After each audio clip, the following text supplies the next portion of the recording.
Eto, Kengkoy. Itong mga nasa house natin, sobrang yabang eh. Di ba, pag sila, Quadcom, Tricom, may tinatanong sila sa witness. Pag ayos Hinihiya sumagot, nila. hindi lang hinihiya, pinokontempa. Contempt agad. What makes you think na hindi ganon ang rule? Supreme Court yan. Hindi naman kung anong court lang yan. Pinakamataas na hukuman. Kataas-taas ang hukuman. Tinatanong kayo, ayaw niyong sagutin. Bago, may tinitira pa tong si... pangalan nito, si Carpio, na may presumption of regularity daw. Mr. Carpio, naging mahistrado ka naman ng Korte Suprema. Di ba ang presumption of regularity ay disputable? Parang presumption of innocence yan sa criminal case. Yes. There is a presumption of innocence unless otherwise proven. Pagka napatunayan ng prosecution na guilty ka, tanggal na yung presumption of innocence. Ganon din po ang presumption of regularity, Mr. Carpio. Yun ang kinukuha ng Supreme Court. May irregularidad ba? Nakalagay po sa saligang batas, Mr. Carpio. Duty, katungkulan ng kataas-taasang hukuman na alamin kung may grave abuse of discretion. Ayun. Bakit sasabihin yung overreach? Anong overreach doon? Ngayon, anong pinagkakaabalahan natin? Impeachment. Away dito, away doon. Di ba? Opo. Etong sinasabi nitong House, yung House, aawayin yung Supreme Court.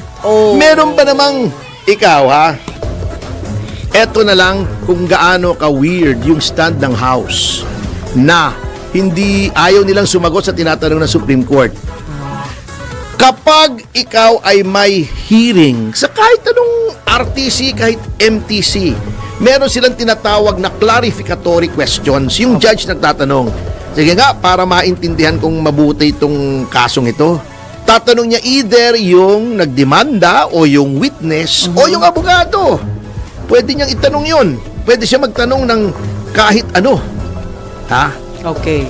Eto, nagtatanong yung Korte Suprema ng mga tanong, ayaw nilang sumagot.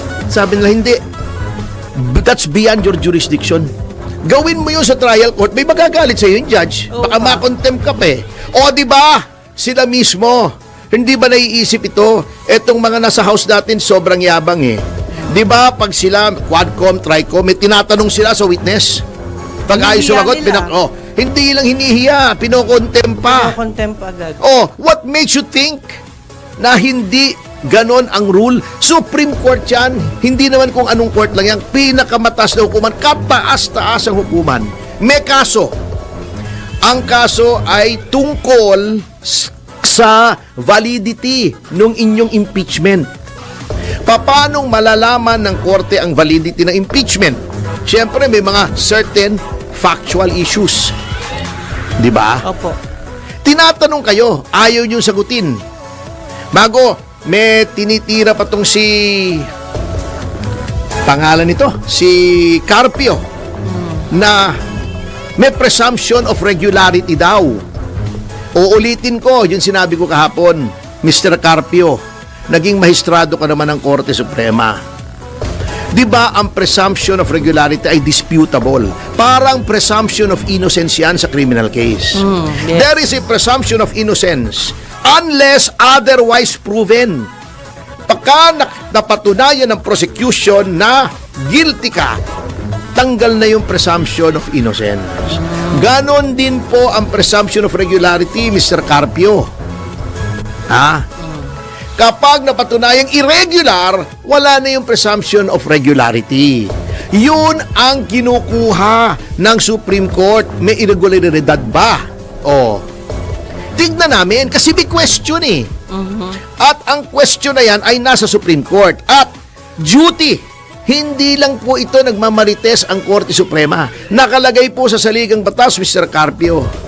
Duty, katungkulan ng kataas-taasang hukuman na alamin kung may grave abuse of discretion. Ayun.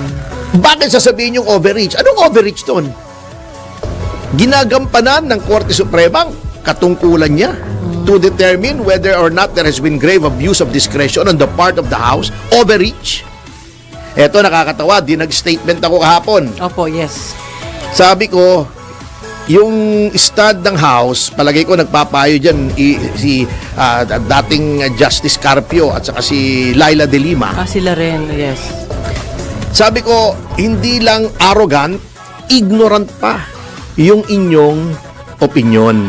Oh. Kasi, sinasabi ko yun kasi base sa konstitusyon. Eto, kengkoy. Kita mo mentalidad ng mga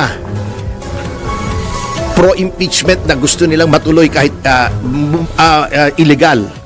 Sabi nila, sino ka? Sino daw ako para sabing ignorante?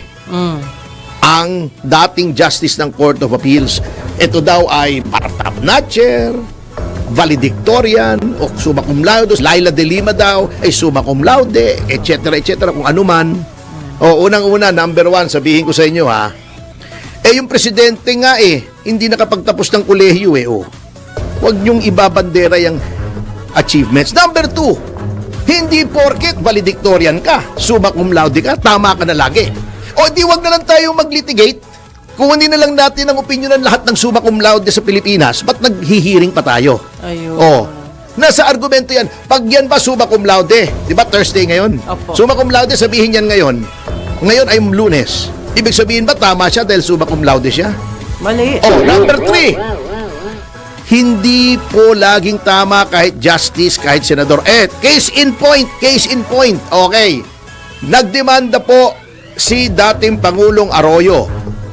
Sinasabi niya mali yung ginawa ni Laila de Lima na pwede siyang mag-issue ng HDO, Hold Departure Order. Ginustify ni then Secretary de Lima sa Supreme Court. Siya mismo nag-argue. Sabi niya, may karapatan ako sa ilalim ng batas, sa ilalim ng konstitusyon. Pwedeng mag-issue ng Hold Departure Order ang Secretary of Justice. Anong sabi ng Korte Suprema? Which is the ultimate arbiter of the constitutionality of laws. Mali ka, Laila de Lima. Wala kang power. Yan yung famous case of Arroyo versus Secretary of Justice. Ako yung abogado ni Arroyo dyan. Opo. Okay, di mali si de Lima. Valedictorian siya, eklabu, chuchu kayo, wala rin. Mali. Sinong kumampi kay de Lima? Si Carpio. Sumang-ayos kay de Lima, ngunit ang karamihan ng kanyang mga kasamahan sa Korte Suprema bumoto na mali si de Lima, mali si Carpio. Ano ngayon kung bar-top notcher? Ano ngayon kung valedictorian? Pag mali, pag tama, wala po. Hindi po eskwela to. Hindi po recitation ito. Hindi po bar exam ito. This is real life, ladies and gentlemen. At sang-ayon sa batas yan. Sang-ayon sa batas. Di bali sila. Ano ngayong sasabihin nyo? Ako, hindi ako bar-top notcher. Average student ako. Talo ko sila doon sa HDO case. Yun lang. Talo ko sila doon sa yung dinemanda nilang electoral sabotage sa GMA. Di ba si de Lima nagdemanda no? Di ba dismissed? Di mali siya. Ibig sabihin. Di ba? Lahat yan sila nagdemanda. Yung plunder ni GMA, di ba si Laila de Lima nagdemanda noon? Di ba acquitted? Di mali si Laila de Lima kasi acquitted Bakit inuulit-uli? Ewan ko sa kanila. Ewan ko kung bakit porket ganito. Hindi po porket sila ay magaling sa eskwela, magaling na sila sa tunay na buhay. Alam po ninyo yan. Okay. Ayaw nilang aminin. Anyway,